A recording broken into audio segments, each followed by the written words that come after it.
Good evening, everyone. We meet again. This is the next lecture in the lecture series of Human Resource Management, and we are discussing on the topic job analysis. In the previous lecture, we discussed about the basics of job analysis. Have you gone through that? No, not yet? Please do go through it. And for those who've gone through the first lecture, this is the second one, which says job analysis methods. Well, we have prepared few slides which say insights of the last lecture. It is just like a recap, which we find in the serials, in the movies. So this is a recap of the previous lecture, which shows small templates of the slides that we had covered. And you'll be happy to know that we covered almost 2 steps of the process of job analysis.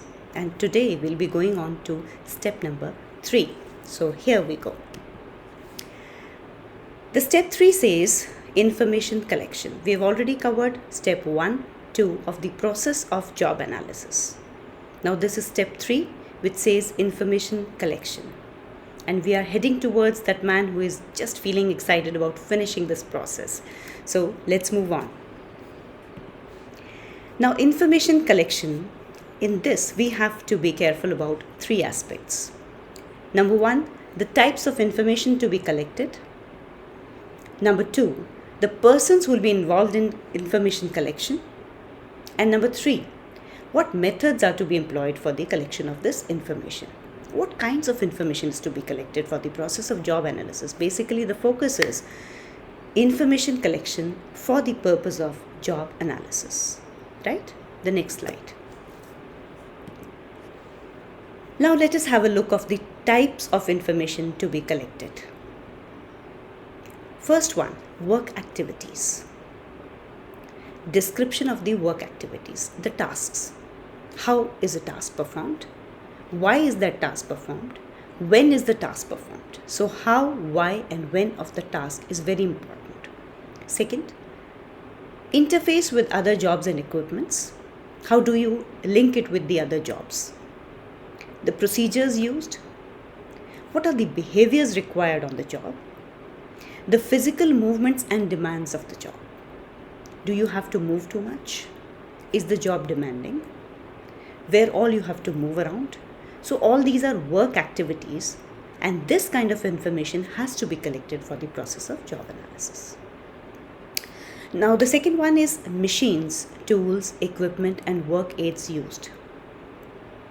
For this, you need to prepare a list of machines and tools which are to be used while performing the job. Now, what will be the materials processed with the items that are listed in the list of machines, tools, etc.? What products will be made with these items? What services would be rendered with these items? All this information, first of all, has to be collected. We are collecting information. For what? Job analysis. Next slide. Now we have to see the job context, that is the physical working conditions like exposure to heat, dust, toxic substances. Is the work indoor or outdoor? What is the organizational context, the social context, work schedule, incentives, financial, non-financial. So all this has to be collected. This information has to be with us if we want to prepare a good job analysis. And fourth, personal requirements. Personal requirements means the persons who are going to perform this, the requirements for those people. That is the specific skills which will be required for the people who are going to perform that particular job which we are analyzing. Specific education and training, work experience, physical characteristics, aptitudes. There are few areas in which you need freshers. They can be very good for the job. But there are few areas where you need experienced people. There are certain areas where you need specific skills, specific education and training. That is why all this information has to be collected. We must know what is the job and who will be doing that job. Once we know what is exactly the job, what are the hazards associated with it, what are the environments associated with it, what is the social context, everything has to be noted down. This is called information collection. And then we have to collect information about the people who will be the personal requirements, the people who will be doing those jobs. Clear? We move on to the next slide. Now the persons involved in collection of this information. The first one was collecting the information, what kind of information is required. Now we have to see who will be collecting the information. Who are the persons who will be doing this for us? So there are basically three categories of people who might be involved in this collection. The number one is trained job analysts. Number two, the superiors. And number three, the job holders themselves. Now, information collection by trained job analysts has better objectivity. People who are already trained for this particular job. The analysts. They may be outsourced. They may or may not be from your organization. And they may be from your organization, but it is better to outsource so that you can save on the salaries that you have to pay to them when they are not doing that particular job. So, preference is given to outsourcing these days. So, information collection by trained job analysts has better objectivity, consistency in information collection and reporting, and of course, a methodological approach in information collection because they are trained. However, they may miss some intrinsic factors of jobs and which may be covered by the superiors. So, information collection by superiors may have objectivity, better familiarity with job contents and contexts, and speedy information collection. If you involve people from your own organization, the work speeds up. You can do it anytime, at your convenience. But if you're involving people who are specialists, they have their own schedules. So if you want to do a speedy information collection, you want the intrinsic information, and you have the familiarity of the jobs, then you need to employ or use your own superiors for this particular task. However, they have time constraints. These people, they are not free for this job. They have their own jobs. Inconsistency in information reporting, sometimes they might be on some different task and they may not be completely involved with the kind of the information collection we are looking for. So, and sometimes the lack of skills required for job analysis because it's a specialist's job. Everybody is not that specialized for this kind of a job.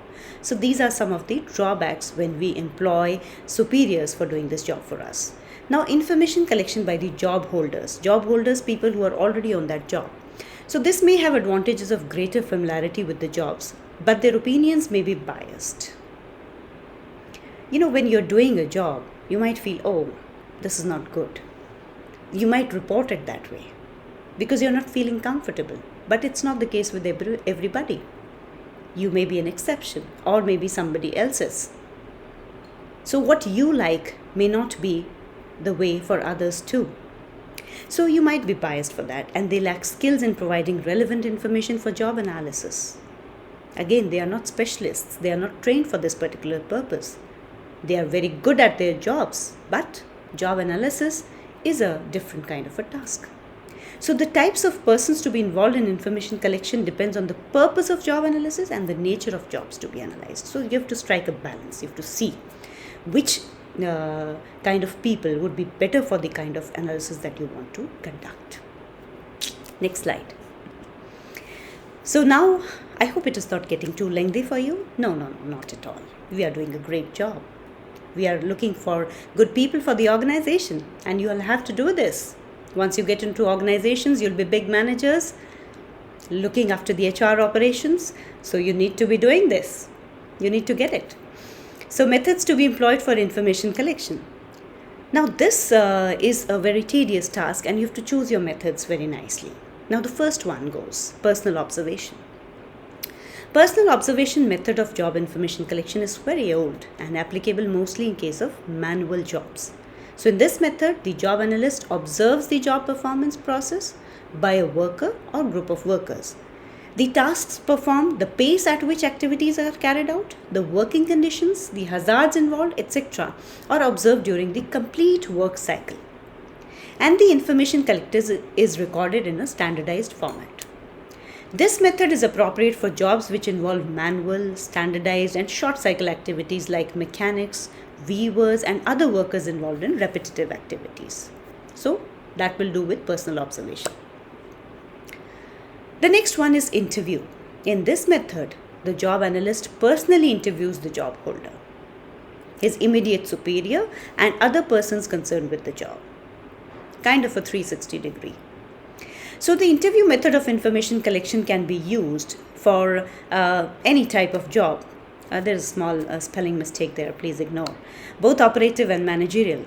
So it helps in providing information which cannot be collected by personal observation.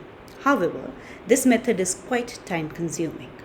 This method has chances of bias which may be generated by the interviewer and the job holder.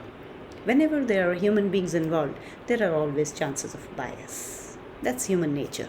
We must go with it. So next method, log records. Also known as diary method, a diary or log book is given to each job holder in which he records the activities performed and time taken in performing each activity. The person who's already on job does this for us. And on the basis of these records, the job analyst collects information relevant to job analysis. This method provides more accurate information if done faithfully. If there is an underlying if we do our jobs nicely, definitely we'll come out with good results. So, but here we have to be very careful because this is very time consuming. Recording each activity, noting down the time and every relevant activity related to the job. So it takes a lot of time. However, it is quite accurate.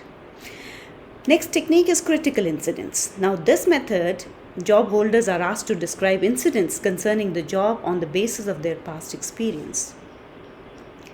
Various incidents are collected and classified according to the job area they describe. There are certain incidents which suddenly occur, and nobody can predict that they are normally happening with the job that is being done. So those are known as critical incidents. They are also notified and kept in mind while preparing a job analysis. The next one is checklist. Checklist is like a questionnaire in which various questions are given based on subjective judgment or prepared on the basis of collection of preliminary information from superiors, industrial engineers, and other knowledgeable persons. So the checklist helps you to know from all the people, like people who are industrial engineers, and they are given a questionnaire and they keep ticking yes, no, or maybe on a 5-point scale. So that kind of a checklist is given, and which these people undertake. So these are few of the methods, and we are still continuing. We are not ending the methods. We have a lot more. You have to keep your patience. The next method is questionnaire. In this method, a questionnaire itself is used to solicit various informations concerning jobs from the job holders. The questionnaire are filled by the job holder. It's not 8, it's ARER, filled by the job holders. Please bear with the spell mistakes. Checked by the superiors and analyzed by the job analyst. The questionnaire generally contains the questions related to the following aspects of the job.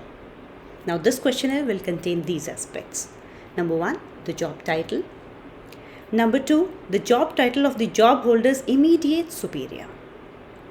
The job title and number of persons reporting to the job holder.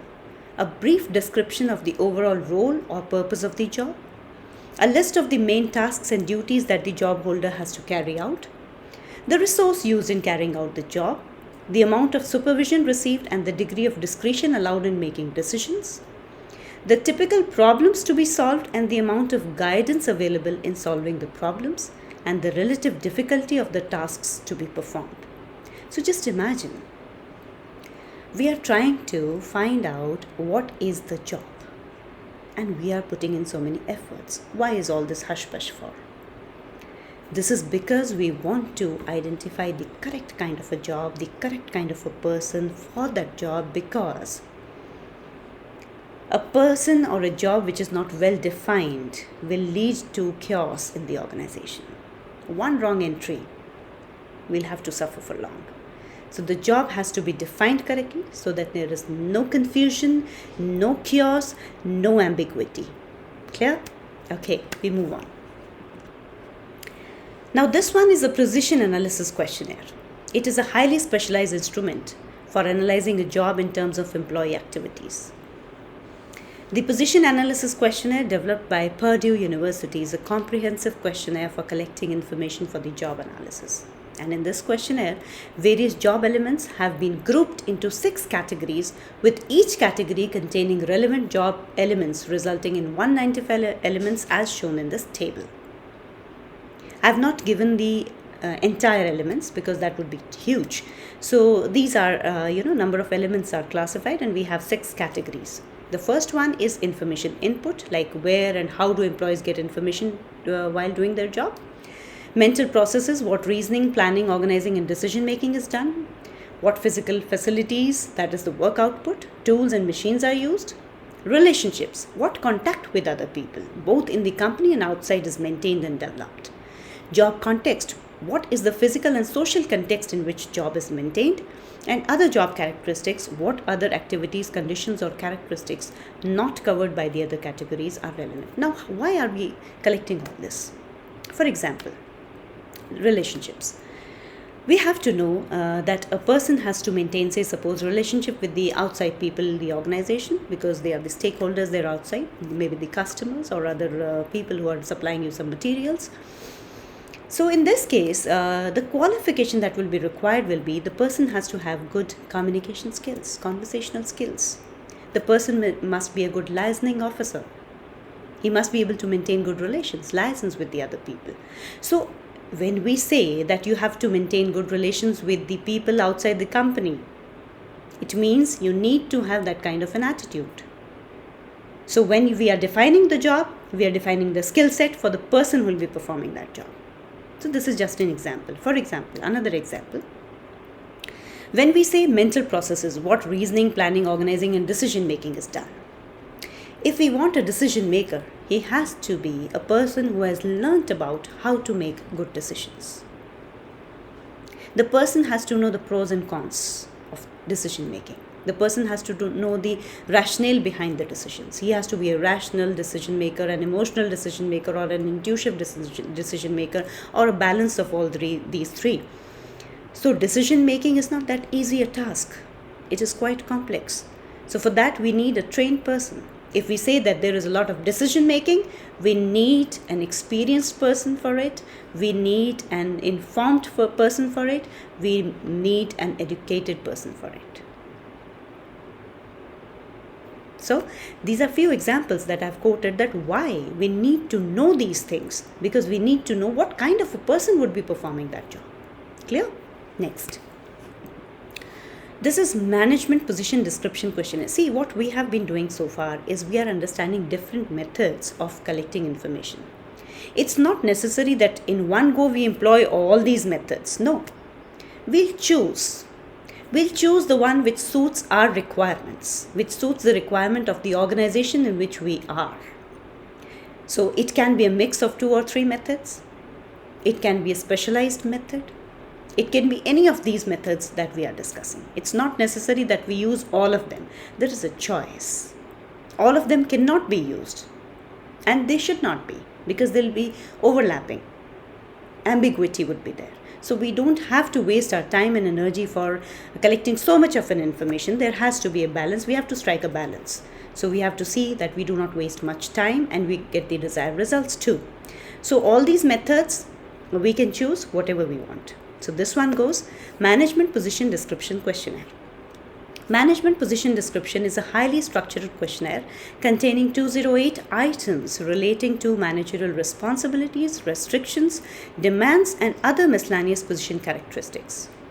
These 208 items have been grouped under 13 categories: product, marketing and financial strategy planning, coordination of other organizational units and personnel, internal business controls, products and services responsibility, public and customer relations, advanced consulting, autonomy of actions, approval of financial commitments, staff service, supervision, complexity and stress, advanced financial responsibility, and broad personal responsibility. It's not bored, it is broad personal responsibility. We are not bored of anything, we are enjoying our task. So anyways, that was on the lighter side. So it is a broad personal responsibility. So these are the categories into which we have divided the 208 items which are from this questionnaire, which is a highly structured questionnaire. The process remains the same, the methodology remains the same, and we are basically collecting information for job analysis. So next. So what we'll be doing is, we still are left with the step 4, and that will be discussed in the next lecture, because we have huge slides in this one. So you might like to repeat it. You can see it twice, thrice. The choice is yours. Before I say thank you, I was advised that since I have started a new YouTube channel, I was advised that I must request my viewers to subscribe this channel, so that we get motivated to create more such lectures for you. So it's basically, I know that the management students would be preferring this. We are not targeting small kids. We are not targeting the very learned people. We are targeting the youngsters, the people who are basically interested in learning some management skills, and specifically related to human resource management. So it's a urge from my side, it's a request, and you can please subscribe our channel, and we would love to create such things for you. Please do like, do view. Thank you so much. See you in the next lecture. Bye-bye.